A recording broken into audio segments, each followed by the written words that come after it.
حسد، شہوت، لالچ اور تکبر، یہ سب وہ انسانی جذبات ہیں جو سیدھے ہمارے ایمگڈالا اور ریوارڈ سسٹم سے جڑے ہوئے ہیں۔ بالکل، اور ان کا فائدہ اٹھایا جاتا ہے۔ تحریر میں یہاں سورۃ النساء کی آیت 119 کا حوالہ دیا گیا ہے، جس میں ایک بہت بڑا دعویٰ موجود ہے، وَلَأُضِلَّنَّهُمْ وَلَأُمَنِّيَنَّهُمْ، یعنی میں انہیں ضرور گمراہ کروں گا اور جھوٹی امیدوں میں ڈالوں گا۔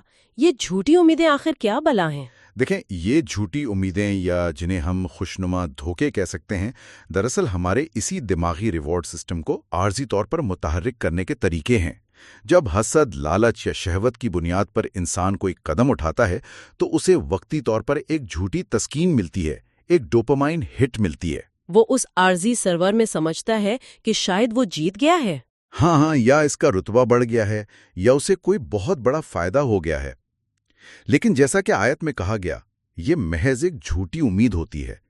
یہ کیمیائی دھوکہ ہوتا ہے جو اندر ہی اندر اس کے نیورل راستوں کو مزید الجھا رہا ہوتا ہے، اور اسے ایک ایسے چکر میں پھنسا دیتا ہے جہاں سے نکلنا دن بدن مشکل ہوتا جاتا ہے۔ بالکل، اور یہ عارضی لذت بعد میں ایک طویل مدتی خالی پن میں بدل جاتی ہے۔ تو اس سب کا دراصل مطلب کیا ہے؟ مطلب ہم نے یہ تو بہت تفصیل سے سمجھ لیا کہ حملہ کیسے ہوتا ہے، دماغ کا فائر الارم کیسے بجتا ہے، سڑکیں کیسے بنتی ہیں، اور یہ خوشنما دھوکے کیا ہیں۔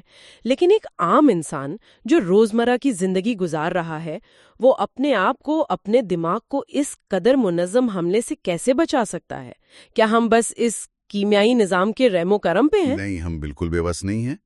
تحریر میں اس کا بہت ہی عملی حل پیش کیا گیا ہے، جسے ہم دفاعی نظام یا ڈیفنس میکینزم کہہ سکتے ہیں۔ اچھا، اور وہ کیا ہے؟ سب سے خوبصورت بات یہ ہے کہ اس تحریر میں جو دفاعی طریقے بتائے گئے ہیں وہ بظاہر خالص مذہبی اعمال ہیں، لیکن ان کے اثرات براہ راست ہماری نیورل سائیکالوجی پر پڑتے ہیں۔ سب سے پہلا طریقہ اللہ کا ذکر بتایا گیا ہے۔ سورۃ الاعراف کی آیت 201 کے حوالے سے جو بات کی گئی ہے، جی، اس میں بیان کیا گیا ہے کہ جب متقی لوگوں کو شیطان کی طرف سے کوئی وسوسہ چھوتا ہے تو وہ فوراً چونک جاتے ہیں اور اللہ کو یاد کرتے ہیں۔ اگر ہم اسے آج کی نفسیات کی زبان میں سمجھیں تو جب دماغ میں کسی برے خیال کا یا اس ڈوپامین کی طلب کا سائیکل شروع ہوتا ہے تو اللہ کا ذکر دراصل ایک پیٹرن انٹرپٹ کا کام کرتا ہے۔ پیٹرن انٹرپٹ، یعنی اس چلتے ہوئے چکر کو زبردستی توڑنا۔ بالکل، یہ دماغ کی توجہ فوراً ایک اعلیٰ اور مثبت سمت کی طرف موڑ دیتا ہے، جس سے وہ جو برا نیورل راستہ متحرک ہونے والا تھا اسے بریک لگ جاتی ہے۔ واہ، یہ تو بہت کمال کا دفاع ہے۔ اور اس کے ساتھ ہی تحریر میں نماز کا ذکر ہے۔ نماز انسان کو روحانی اور ذہنی توازن دوبارہ فراہم کرتی ہے۔ ظاہر ہے، جب انسان دن میں کئی بار دنیاوی معاملات کی دوڑ دھوپ سے کٹ کر ایک خاص ذہنی کیفیت اور سکون میں جاتا ہے تو اس کا ایمگڈالا پرسکون ہوتا ہے۔ وہ فائر الارم جو دن بھر کے تناؤ یا غصے کی وجہ سے ہائپر ہوا ہوتا ہے۔ ایگزیکٹلی، اسے پرسکون ہونے کا موقع ملتا ہے۔ جسم میں تناؤ پیدا کرنے والے ہارمونز جیسے کورٹیسول، ان کی سطح نیچے آتی ہے۔ یہ تو واقعی ایک قدرتی ریسیٹ بٹن کی طرح کام کرتا ہے۔ اور پھر تحریر میں قرآن کی تلاوت کا بھی ذکر ہے، جو انسان کے بھٹکتے ہوئے خیالات کو درست سمت اور ایک واضح مقصد فراہم کرتی ہے۔ یعنی یہ تمام چیزیں مل کر ہمارے دماغ کو روزانہ کی بنیاد پر دوبارہ کیلیبریٹ کر رہی ہوتی ہیں۔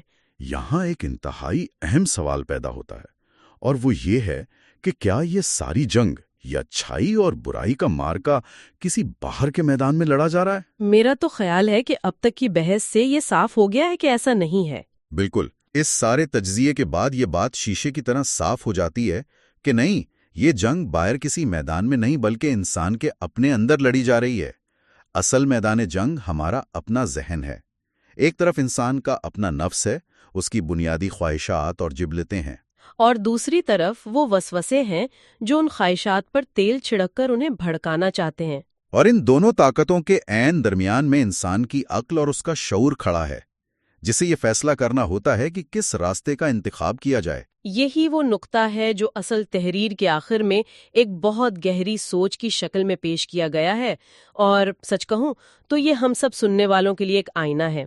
کیا ہم واقعی اپنی ہی خیالات کو پہچانتے ہیں؟ ذرا سوچیں، دن بھر میں ہزاروں خیالات ہمارے ذہن سے گزرتے ہیں۔ کیا ہم نے کبھی ایک لمحے کے لیے رک کر یہ سوچنے کی زحمت کی ہے کہ ان میں سے ہر ایک خیال واقعی ہماری اپنی سوچ کی پیداوار ہے؟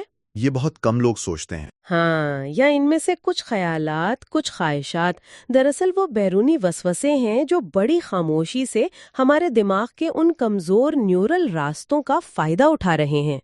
یہ تمیز کرنا، یہ جاننا کہ کون سا خیال ہماری اپنی عقل کا ہے اور کون سا محض ایک دھوکہ، یہی دراصل شعور اور آگاہی کی معراج ہے۔ یہ اپنے آپ میں ایک بہت بڑی کامیابی ہے۔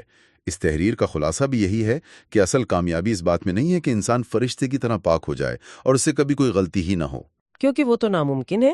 بالکل، بلکہ اصل کامیابی اس بات میں ہے کہ وہ اپنے نفس کی کمزوریوں کو پہچانے، اس دماغی اور روحانی دھوکے کے میکینزم کو سمجھے جو اس کے اندر کھیلا جا رہا ہے، اور جب بھی اسے احساس ہو، چاہے جتنی بار بھی گرے، وہ فوراً اپنے دفاعی نظام یعنی اللہ کی ہدایت کی طرف لوٹ آئے۔ یہ مسلسل چوکنا رہنے اور اپنا احتساب کرنے کا عمل ہے۔ یہیں پر آ کر ہم محسوس کرتے ہیں کہ سیکھنے اور خود کو سمجھنے کا یہ سفر کبھی ختم نہیں ہوتا۔ ہم جتنا اپنے اندر جھانکتے ہیں اتنے ہی نئے حقائق ہم پر کھلتے ہیں۔ یہ گفتگو واقعی آنکھیں کھول دینے والی رہی ہے۔ اس سے پہلے کہ ہم اس گفتگو کو سمیٹیں، میں ایک ایسا خیال پیش کرنا چاہوں گا جو اسی تحریر کے دلائل سے جنم لیتا ہے، اور مجھے یقین ہے کہ یہ ہم سب کو ایک طویل عرصے تک سوچنے پر مجبور کر دے گا۔ ضرور بتائیں۔ ذرا اس زاویے سے غور کریں۔ ہم نے اس بحث میں یہ تو دیکھ لیا کہ بری عادتوں کو بار بار دہرانے یعنی شیطان کے خطوات پر چلنے سے دماغ میں برائی کے نیورل راستے فزیکلی اور طبی طور پر مضبوط ہو جاتے ہیں۔ تو کیا اس کا منطقی مطلب یہ نہیں ہے کہ جب ہم اس کے بالکل برعکس عمل کرتے ہیں، مطلب اچھے اعمال دہراتے ہیں؟ بالکل، یعنی جب ہم مسلسل اللہ کا ذکر، نماز اور مثبت اعمال کو دہراتے ہیں، تو ہم دراصل اپنے دماغ کی طبعی اور فزیکل ساخت کو دوبارہ تعمیر کر رہے ہوتے ہیں۔ سائنس میں دماغ کی اس تبدیلی اور نئی سڑکیں بنانے کی صلاحیت کو نیورو پلاسٹسٹی کہا جاتا ہے۔ کیا یہ ممکن ہے کہ اسلام میں جو تصور تزکیہ نفس یعنی روح کی پاکیزگی کا ہے، وہ جدید سائنس کی اس اصطلاح نیورو پلاسٹسٹی کی ہی وہ عملی اور حتمی شکل ہو؟ یہ تو ایک مکمل پیراڈائم شفٹ ہے۔ ایک ایسا عمل جو انسان کو وقت کے ساتھ ساتھ برائی کے خلاف قدرتی طور پر اس قدر مضبوط بنا دیتا ہے کہ اس کا دماغ خود بخود ان وسوسوں کے خلاف ایک مدافعتی نظام، ایک امیونٹی تیار کر لیتا ہے۔ واہ، تزکیہ نفس اور نیوروپلاسٹسٹی کا یہ ملاپ، یہ واقعی ایک بہت ہی شاندار اور غور طلب سوال ہے جس پر پہروں سوچا جا سکتا ہے۔ اس کا مطلب ہے کہ ہمارا ہر مثبت قدم، ہماری ہر ایک کوشش نہ صرف ہماری روح کو پاکیزہ کر رہی ہے، بلکہ لفظی معنوں میں ہمارے دماغ کی ساخت کو بھی ایک بہتر شکل دے رہی ہے۔ آج کے اس تفصیلی جائزے میں ہم نے مذہب اور جدید سائنس کے جس حیرت انگیز سنگم کا مشاہدہ کیا ہے، اس نے یقیناً خیالات کی اور خود شناسی کی ایک نئی دنیا کھول دی ہے۔ اور جیسا کہ ہم ہمیشہ کہتے ہیں، کھوج کا، سیکھنے کا اور خود کو بہتر بنانے کا یہ سفر کبھی رکنا نہیں چاہیے۔ آج کے اس گہرے جائزے کو ہم اسی مقام پر اسی سوچ کے ساتھ مکمل کرتے ہیں، اور یقیناً اس سے سیکھنے کا یہ سلسلہ ہمارے اندر ایک طویل عرصے تک چلتا رہے گا۔